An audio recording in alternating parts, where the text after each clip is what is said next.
Magic items can be a really interesting and fun way to reward your players. They can? They can. But you're worried about making your party too strong too fast. Oh, yeah. I've run into this issue before where you've given a really cool item and then they immediately break your game. Yep. So don't worry, we've got you covered. We're here today to give you what we look for in early game Magic items, our personal top 5 favorite Magic items for low levels, and a poll of our community showing what our community here in Grand Rapids actually enjoys in their low level Magic items. Let's get into it. Woo! So what we're looking for in a Magic item for early game is ideally something that is not going to have a huge impact on combat. Correct. Something that's going to allow for utility, something that is going to allow for roleplay, something that is going to encourage creativity in the players. So we're specifically looking for things that are going to allow our players to shine and give them creative outlets without breaking our combat. Correct. The more thematic, the better. Often low-level things can be thematic and useful. Yeah, so let's jump right in. So we're going to go and we're going to start with number 5. All right. Number 5. What I had for number 5 was the Charlatan's Die. So what this item is it's a regular old die that's magical, and if you're attuned to it, then it allows you to determine what you roll on it. It's not very powerful, but it can lead to some very hilarious situations where, let's say that you're a thief rogue or something like that, and you're able to throw this and bet, like, you could have this be in a situation where you're bidding in a bidding war, and you're like, I've got the die, I throw it and I call 6, right? Something like that. This can lead to some fun role-playing, and it's not too overpowered. It's basically what you make of it. The Charlatan's Die is a really great item. It's not on my list, but I think of like the beginning of Road to El Dorado, where they're like playing the gambling game and they're using loaded dice. 7! Yep. That's what I think of, and I think it leads to a lot of really fun roleplay. Absolutely. Yeah, so my number 5 is the Robe of Useful Items. Oh, yeah. Yeah. So the Robe of Useful Items, I have a special place for in my heart because it was in my first campaign that I was a player and it was given to me, and I had a ton of fun with it. So what the Robe of Useful Items is it is a robe with a whole bunch of patches on it. And basically what you get to do is it has certain items that will always be on the robe, and then you get to roll a number of dice on a table for random items that could be on your robe that are then on your robe. So, for instance, it could have gems of monetary value. It could have a rowboat. It could have an instant door. You pull off the patch, you're running away from like all these baddies. You pull off the patch, you throw it in a hallway, door. Like, it has a window that you can put on a wall and it becomes a window. Like, there are some really, really fun niche uses for it, and it can come into... It can lead to a lot of creativity in the early game. I've never seen the item before used. I've read about it, but I've never seen it be used, and it seems like it could be pretty fun. Is there a way that it can be game-breaking? Like, can you pull out any item? No, you can't choose what item. You can pull... you pull off the patches, and the patches show what the item is on the patch. So the cloak has set items when you receive it, and the DM can decide, technically, what's on it. So if you don't want your players to have an instant rowboat or an instant door, you don't have to give them that. All right. However, like once those patches are on there, the player can pull them off whenever they want, and as soon as they pull that patch off, it becomes the item. Awesome. So, what did the community say about their number 5 choice? Yeah, so our number 5 choice from the community is the Figurines of Wondrous Power. Oh yeah, I read about these. I haven't thrown them at my party before, but... Yep, so the Figurines of Wondrous Power are a stack of animal figurines. There are a variety of different kinds, but they're typically these small 3-stack of animal figurines, and you can use each animal figurine once per however much amount of time.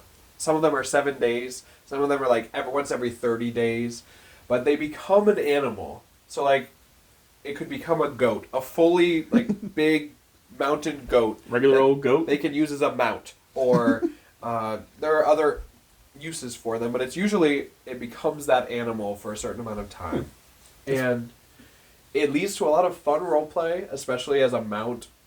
And it can only be used once every 7 days, which is inherently non-game breaking. Yeah. It seems pretty nice to be able to turn your mount, like, make them portable so they don't cause problems, but it's able to, that's pretty cool. It allows you to introduce a new animal into the campaign. Exactly. It's pretty fun. Number 4. My number 4 is the balloon pack. So this is a regular old item that's pretty fun. Basically, you give a backpack to your players, and what it does is it allows you to cast the levitate spell once. It's a consumable item. The thematic behind it is it has an essence of an air elemental. It allows you to cast levitate once to just explode the balloon pack and it turns into a giant balloon and you start flying. It lasts for, I think it's 10 minutes. Okay. And then it comes back. Or, as an emergency, it allows you to cast Featherfall once.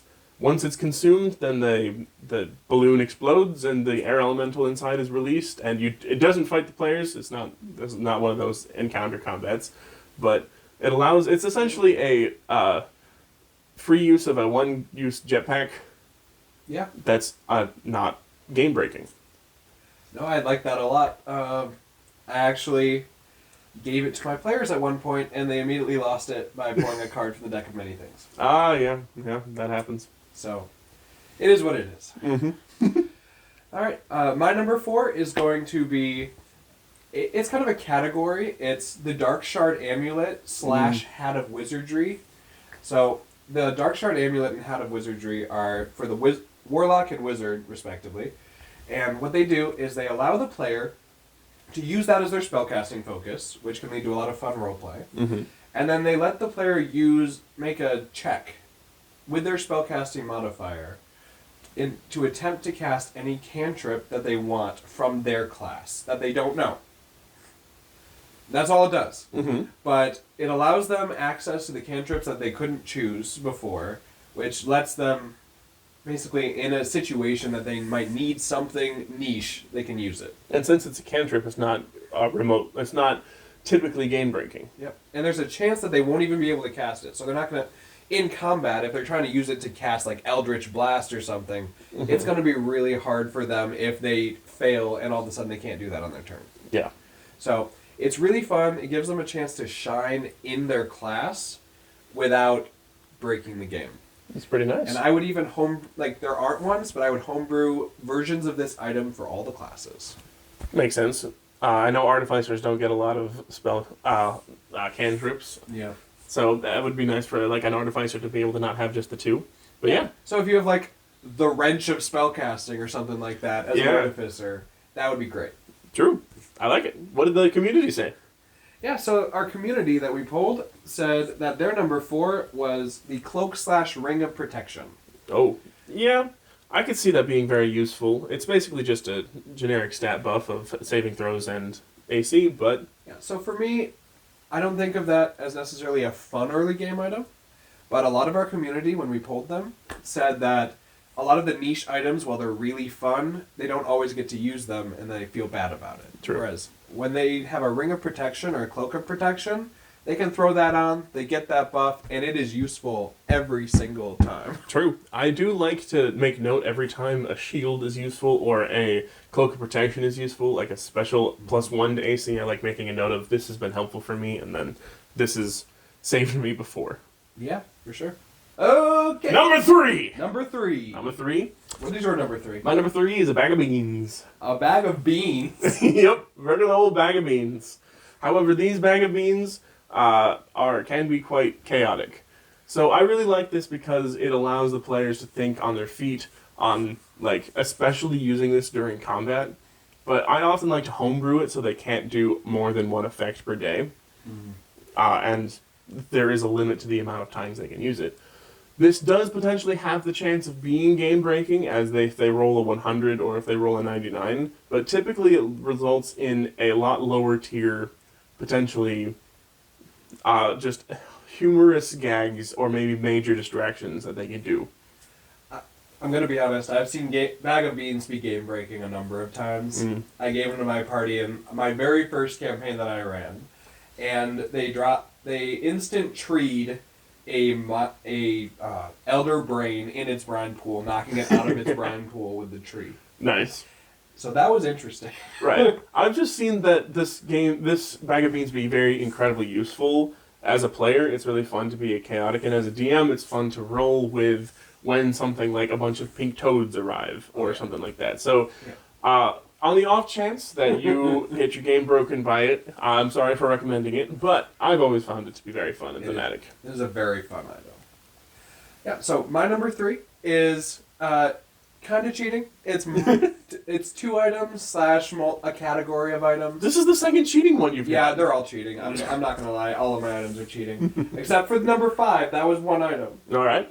What was your number 3? So my number 3 is the Masquerade Tattoo / Cloak of Many Fashions. Yes. So basically, these are items, for reference. The Masquerade Tattoo is a magical tattoo that requires attunement. But it's a tattoo on your skin that is a bonus action. You can have it take any shape or whatnot on your skin, any designs that you want. Which leads to a lot of role play, a lot of fun. You can make it be cool shapes. You can use it as like tell someone to look for a certain tattoo and they notice you across the bar. But you can also use it once per day as an action to cast Disguise Self. And you can theme it as the tattoo disguises yourself as Reshaping. it reshapes your skin. That's pretty good. Yep, and so the Cloak of Many Fashions is in the similar category where basically it is going to give the player an ability to disguise themselves a little bit, blend in, roleplay as part of wherever it is they are. Yeah, that's pretty nice to be able to fit in and like potentially disguise yourself into whatever outfit that the bad guys are using. It's not game breaking that you'll be able to sneak in guaranteed, but it seems pretty nice. My number 3 is the whole category of these items that let players change their appearance in a thematic way. Right, minor disguises. Yep. I like it. What did the community say? So our community, for our number 3, chose the Alchemy Jug. Oh. The Alchemy Jug is a classic in D&D. What it does is it allows your players to make a certain amount of substances per day. This could be water, it could be beer, it could be mayonnaise. Yep. They love mayonnaise. My players have always loved bringing out the mayonnaise at any chance they possibly can. They will find any opportunity to make mayonnaise and use it. I've seen people try to use it as grease while running away. And it's just a fun way for players to be creative. It's a creative outlet. True. The only game-breaking way that I can see is if they try to make a bunch of acid to sell it because it's got a high monetary value, but you, as the DM, can immediately shut them down for this kind of... You can have the shopkeep suddenly get aware that it's a magical acid that doesn't exactly, sources problems. I don't know. Yeah, just as a DM, use your discretion, and if your players are trying to break the economy in D&D isn't made to be real economy. Just don't let that happen. Yep. Yeah. So, Number 2! What is your number 2, Michael? My number 2 is an immovable rod. Now, if you're on this channel because you're looking for D&D items, you probably have already encountered the immovable rod in your existence, or in your life. I sure have. Yes. This is one of the most mainstreamed items out there because of the fact that it's simple, it's sweet, and it's very powerful. The thing that I would like to add is that you, as the DM, have the potential to not make this be super game-breaking. So, let's say that they're trying to interrogate a prisoner or something like that, and they push the immovable rod down onto the person, and they push the immovable rod so it doesn't move. You, as the DM, can know that the enemies can also take the utilize action to turn off the immovable rod, or something like that.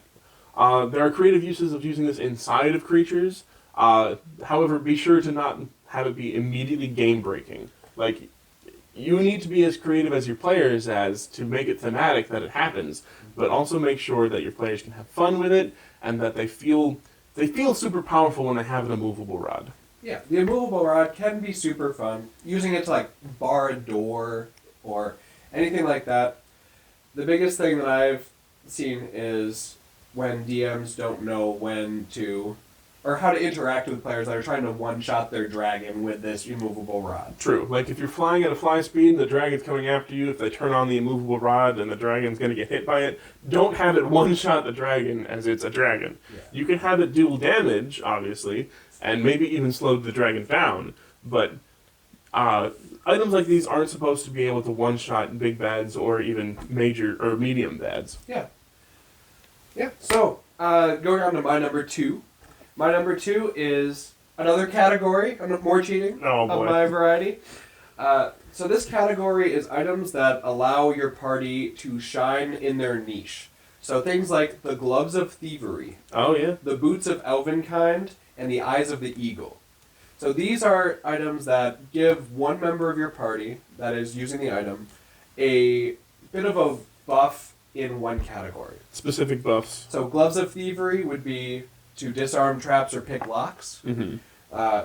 You would have the eyes of the eagle, which give like supervision and perception check For advantage. far away stuff, yeah. And the boots of elvenkind make someone stealthier and their footsteps not be able to be heard. True. So these are small items that aren't game-breakingly in combat, but they are a lot of fun. And these are items that my players really enjoy when I give them to them. That's true. I like it. Yeah. What did the community say? So our community decided for number 2 that they wanted consumables. So consumables, we kind of put in a huge category because there's a lot of them. Yeah. This could be things like potions, low-level spell scrolls, Oils that you can pour on things. Yeah. coatings, oils, and it can be also things like feather tokens. You know what feather tokens are? I don't, actually. What is a feather token? So feather tokens are actually little one-use magic items that are used to cast like Featherfall. Mm. So it's like a little feather. It can be used once to cast Featherfall. These are great for when they're in a pinch and they need to jump off a cliff or out of a castle, or they need to jump down into this pit for the dungeon, and they just use this one little thing. Or if a floor collapsed beneath them, like, oh no, we're all gonna die. Luckily, I have this single-use item on me. That's pretty nice. Yeah. So community seemed to really like things like that they could use in situations, but wouldn't be game breaking over the whole game. True, because this in turn means that they can only use it once, which means that the game doesn't inherently get broken overall. Yeah. So that was number 2, and now we move on to our Number- roll, please. Number 1. What's What your do I number have? 1, Michael? My number 1 is an animated shield. So this, from some perspectives, can be a powerful item. However, in my defense, I think that it's not as game-breaking as most people think. That's a really powerful item for this list, Michael. Correct. However, I think that this item gets especially thematic when you give the animated shield a homebrewed personality. So let's say you're a paladin or something like that, and you get this item because it's a beseechment from your god or your deity or something like that. This is able to be thematic and even have a potentially, like, you could have the spirit of the shield be judgy, or you could have the spirit of the shield be wholesome and cute, or anything that you think that would fit with your character's theme. This is one of the best ways of making it a thematic object. The biggest thing about it is that you can animate it, that it becomes lifelike and just floats around. It doesn't grant any additional bonus to your AC other than a normal shield, but it just frees up the hand. And I think that that inherently isn't too game-breaking. Being able to... Because I wouldn't allow them to have an additional shield on top of it, because I don't think that that's how the game should work. I think it just makes it so you have a free hand to cast spells, or a free hand to interact with objects. It's not too powerful if you allow for a not additional stacking of ACs. Yeah, it is known to be a very good item. Mm-hmm. So your casters are able to have that shield buff on their AC. But I think that if it's a sentient item, it could be really fun early game, especially if it has an attitude problem. Oh, and yeah. Sometimes it doesn't add to your AC if it's mad at you. Mm-hmm. Like, I think that'd be really funny. like a magic missile's coming in and it's like, nope. It's like, you made fun of me. I'm gonna let this one in. Yep, that's pretty nice. Maybe like you roll on a table to see if it decides to shield you. Mm-hmm. I don't know. It could be really fun. Oh, yeah. So my number 1 is going to be consumables, which we've already talked about. Oh, yeah. I love consumables in my games. I give people potions. I give people single-use, like, rocks that do random things. I give people... We've got, like, marbles that are filled with water, and you throw them at somebody, and all of a sudden it becomes a ton of water, like a water balloon. Mm-hmm. All sorts of different things. These are really fun items that you can get creative with that will be able to not break the game in the fact that they only have so many of them. Yeah, I agree with that. And we already talked about them, so we're not going to get super in depth. Yeah. But consumables are my number one. And the community? So the community's number one, surprising not me, Yeah. is the immovable rod. Which I already covered as my second favorite item. So, Yep. yeah, it's just one of the most popular items out there, especially not to be game breaking, because it's typically the number one thing that a lot of DMs give their players. Yeah. And it's something that a lot of people have interacted with. Yeah. So those are our lists. We wanted to give you some ideas of magic items to give your low level party, and Yeah, that's all we have. So don't forget to like and subscribe so that you don't miss out on our content. And we're going to be giving you some more items very soon. We're going to be doing some homebrew items eventually. Oh yes, it was so hard not to include all of the homebrew items that I want to include. There's so many of them. So stay tuned. Yes. Stay legendary and be resistant. Welcome to the Resistance. Yeah. Bye.